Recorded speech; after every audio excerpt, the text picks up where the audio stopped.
Bonjour, bienvenue dans cette série de vidéos sur Leapfrog. Aujourd'hui, nous allons continuer avec la création de la surface topographique, l'importation d'une image raster et des données vectorielles dans Leapfrog. Sans plus tarder, allons-y. Si vous n'êtes pas abonné sur cette chaîne, abonnez-vous, aimez la vidéo, partagez le lien avec vos amis ou vos collègues. Si vous avez des questions, vous pouvez commenter dans la section commentaires. Dans la vidéo précédente, nous avons importé le point dans Leapfrog dans le dossier point. Et aujourd'hui, à partir de ce point, nous allons créer notre surface topographique. Comment ça s'est fait? Nous allons faire un clic droit sur le dossier topo et dans le dossier topo, on peut créer la topographie en utilisant différentes sources de données, comme ça a été dit dans la vidéo précédente. Et si vous n'avez pas suivi la vidéo précédente, suivez le playlist, commencez par l'introduction de l'UPROG. Vous allez comprendre ce qui a été fait dans cette vidéo-là pour venir continuer avec celle-ci. Donc, nous allons créer la surface topo à partir de points. Et quand on clique là, on a déjà ces petites boîtes de dialogue où on va préciser si on a plusieurs euh, données de type point, on peut les avoir ici.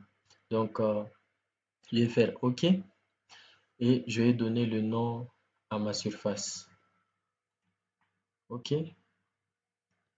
C'est en process. Lors de la vidéo précédente, on a expliqué l'objectif de ces process. On peut voir ou suivre le traitement de nos opérations. Donc, on peut tout run, on peut prioriser certains objets ou certains traitements, ou on peut stopper ou mettre en pause certains traitements. Donc, notre surface a été créée.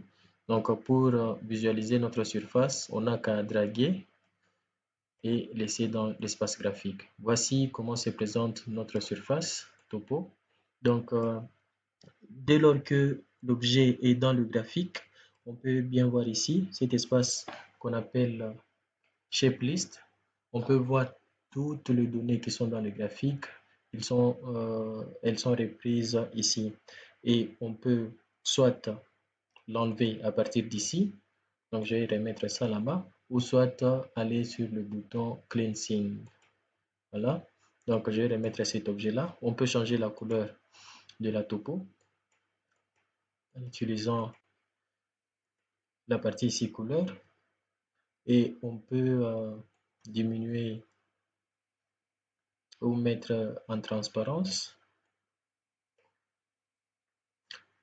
On peut le cacher en appuyant ces boutons ici. Et on peut afficher le triangle, voir comment la triangulation s'est faite. Ou soit on peut afficher les arêtes de chacun des triangles. Voilà comment ça s'est fait. Vous voyez la surface, les triangles sont perceptibles. Donc, je ne sais pas si c'est aussi visible pour vous. On peut aussi afficher rien que le côté de triangle en cliquant là-bas, en décochant cette option ici, qui permet de voir les faces. Voilà. Donc, dans Leapfrog, il y a un paramètre capital lors de la construction de surface, c'est la résolution. On va voir en double-cliquant sur topographie dans le Project Tree, sur l'objet topographie, on a cette boîte de dialogue qui s'ouvre. Donc, notre résolution est de 300. Si on réduit la résolution ou on ramène la valeur à 50, vous voyez ce qui va se passer. On a beaucoup plus de détails lorsque la valeur de résolution elle est faible. Donc, dans la même boîte de dialogue, nous avons un autre paramètre aussi important, c'est Adaptive.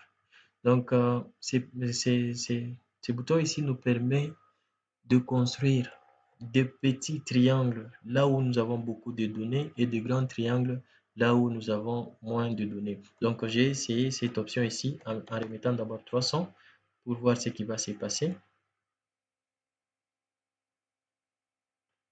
Je ne sais pas si c'est visible. Je vais afficher le côté de triangle.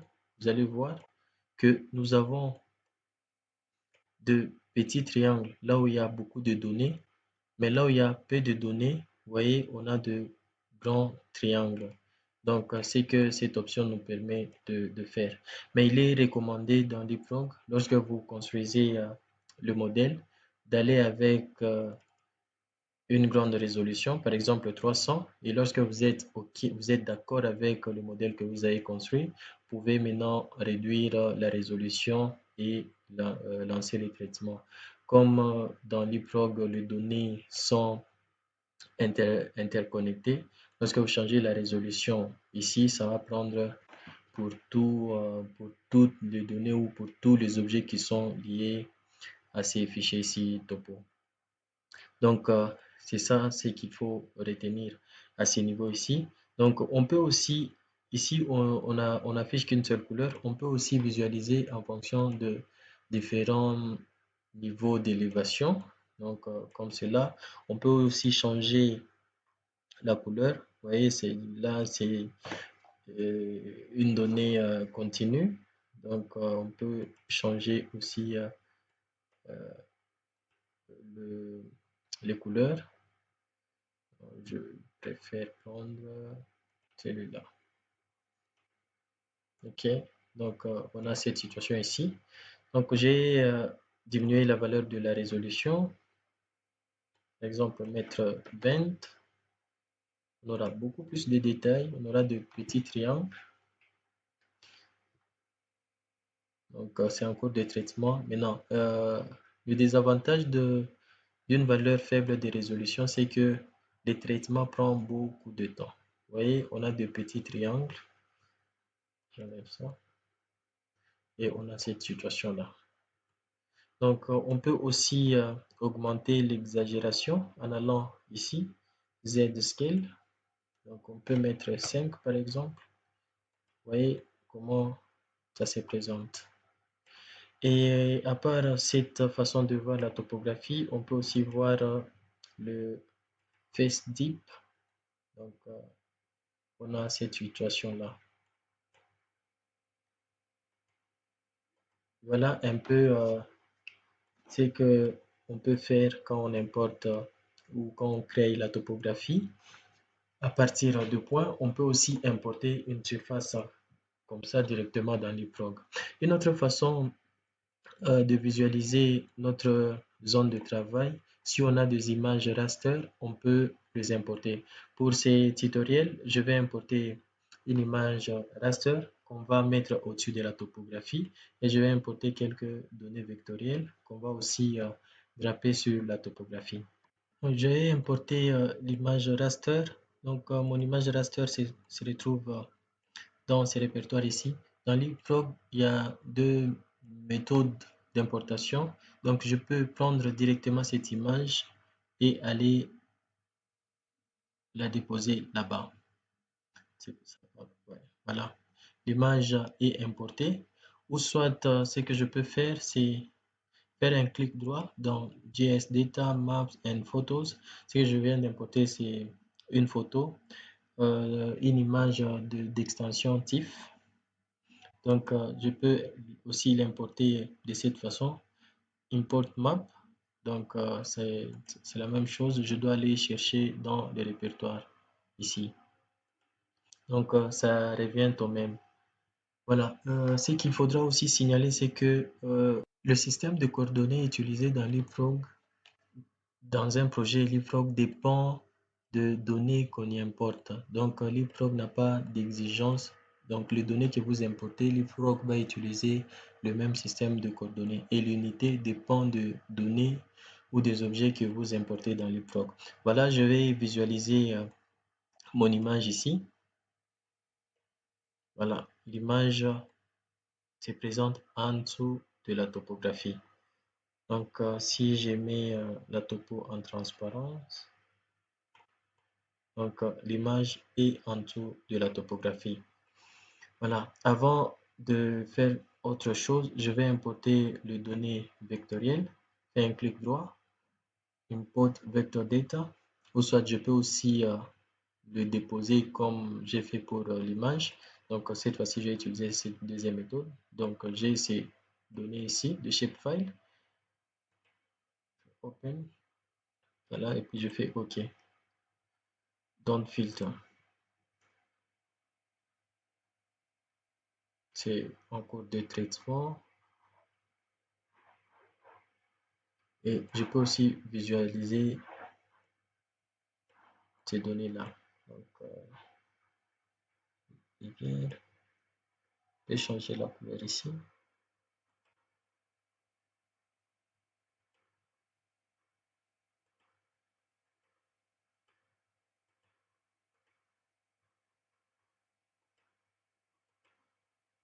Et pour bon, la rivière, je mets bleu. Et pour les routes, je mets rouge. Voilà.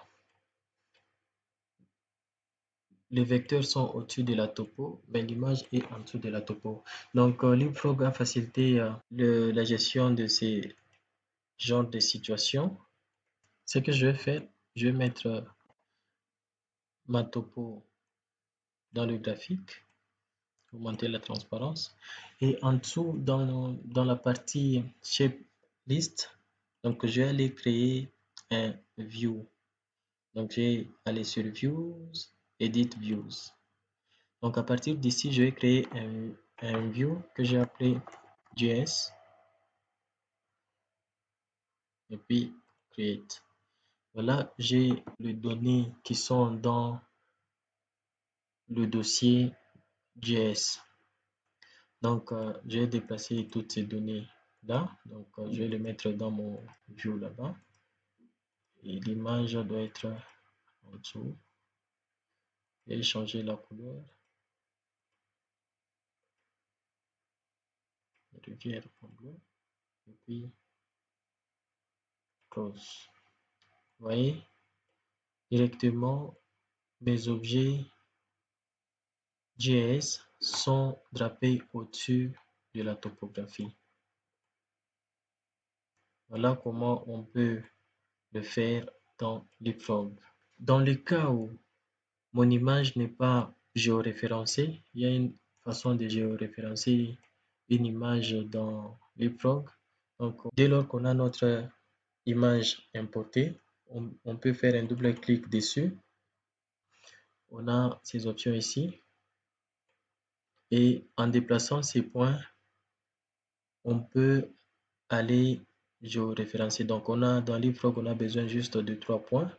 Donc, on va le placer sur deux endroits où on connaît les coordonnées et donner les coordonnées là-bas, X, Y.